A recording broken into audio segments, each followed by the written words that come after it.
every day, the moment he opens the door, a neighbor girl drops off free eggs for him. But no sooner does she leave than Bryce tosses all the eggs into the trash can. This goes on for months, until the day his ugly habit is finally caught by the girl. Why are you throwing them away? Well, Juli, I mean, look at your backyard. It's a complete mess. It's like covered in turds. Salmonella. Furious, Juli snatches the eggs back. From that day on, she stops talking to Bryce entirely. But Bryce, on the other hand, starts to regret it. He's still used to the little girl who used to cling to him so tightly. Since she was 7, the first time Juli laid eyes on Bryce, she was captivated by his star-like bright eyes. Bryce, however, only found this strange girl annoying and hid behind his mom. But Juli mistook his reaction for shyness. If that was the case, she'd just take the initiative. So every time she saw Bryce, she'd give him a big hug. Bryce hated this, but was too scared to tell Juli straight. Not until 6th grade did he finally come up with a plan to get rid of her. He pretended to hit on the most beautiful girl in school, Sherry. He deliberately put on a show of intimacy with Sherry right where Juli could see. It worked. Juli grew distant from him. But his good luck didn't last. Bryce's best friend, who had a crush on Sherry, spilled the whole plan to her. Furious, Sherry slapped Bryce and broke up with him. Juli was overjoyed when she saw this, thinking Bryce must have had a change of heart. In class, she'd lean in to sniff the watermelon scent in his hair, hoping Bryce would steal her first kiss someday. But Bryce got goosebumps all over. He only wanted to stay away from her. And this feeling was not unrelated to his dad's influence. Bryce's dad often mocked Juli's family through the window, making fun of their messy, overgrown yard and shabby car. He looked down on Juli's dad, calling him a pretentious, deadbeat painter. Without realizing it, Bryce also developed prejudice against Juli's family. Her dad wondered why she liked Bryce so much. I don't know. I guess it's something about his eyes, or maybe his smile. Her dad told her that liking someone shouldn't be based on appearances alone. It's like a painting. You should look at the whole picture, not just one part. But Juli was too young to understand this truth about love. That changed the day Juli climbed a tall sycamore tree to retrieve her kite and saw a panoramic view she'd never seen before. Compared to just patches of grass, the way the lawn blended with all kinds of sky hues was true beauty. Finally, she understood what the whole is greater than the sum of its parts meant. Before long, a group of lumberjacks arrived. The tree's owner had decided to cut it down to build a house there. Juli clung tightly to the trunk, refusing to come down. She cried and begged her classmates to climb up and protect the tree with her, but no one paid her any attention. Bryce felt a twinge of pity for her, but in the end, he still got on the bus and left. Juli stayed in the tree for days. It wasn't until her dad climbed up and pleaded with her that she finally gave in. As the sycamore tree was cut down, Juli's heart went quiet too. Even Bryce, who once made her heart race, became irrelevant. Logically, Bryce should have been happy without Juli's pestering. But somehow, every time he caught sight of the dejected Juli, he felt sad too. When he got home, his grandfather handed him a newspaper. Juli's protest against the tree cutting was on the front page.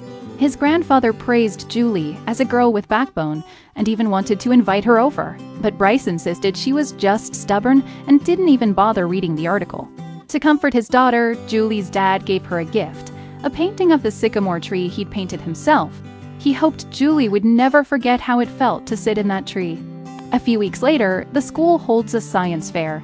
Juli wins first prize for hatching 6 chicks. Juli raises the chicks in her backyard. As they grow, her family ends up with far more eggs than they can eat.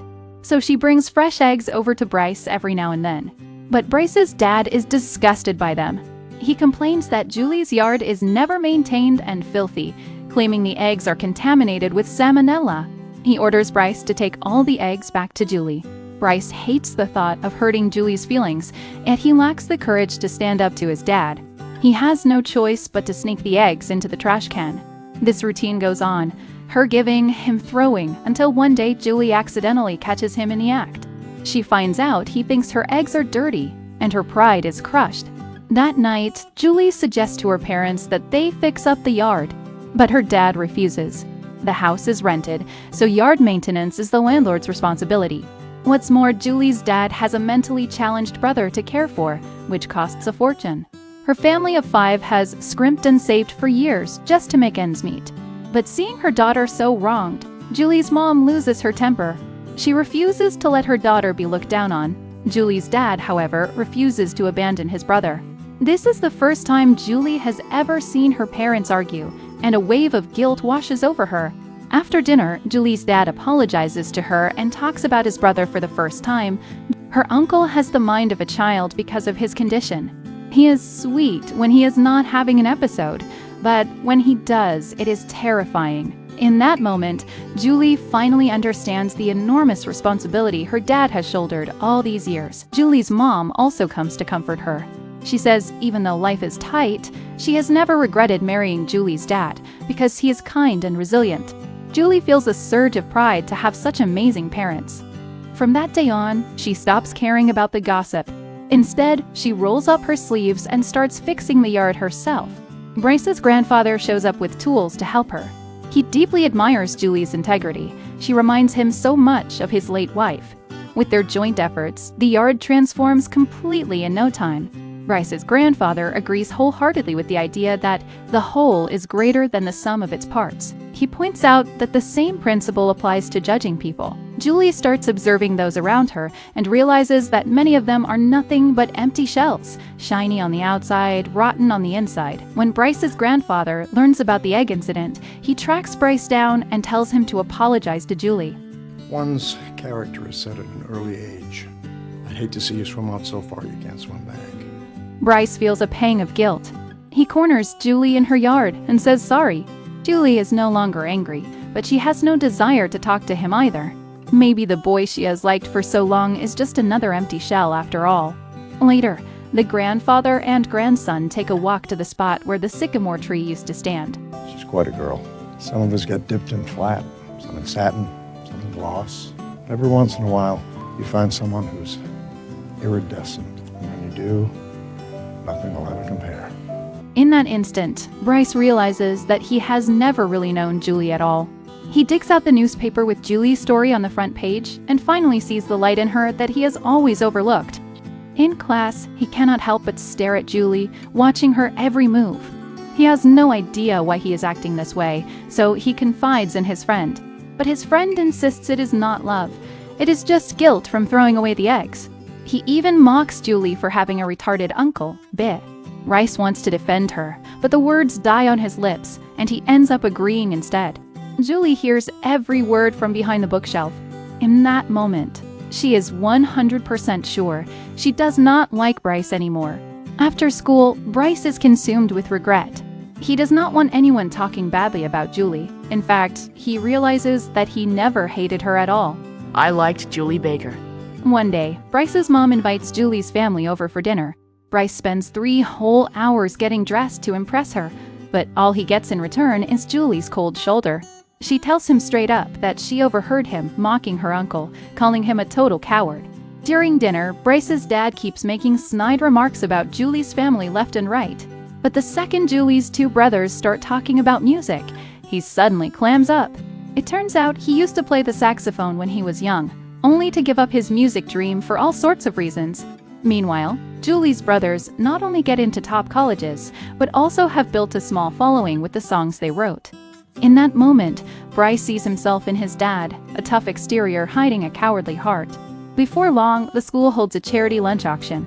20 boys are chosen to cook lunches that girls bid on. The highest bidder gets to eat with their chosen boy. Bryce steps onto the stage, his heart racing with the hope that Juli will bid on him.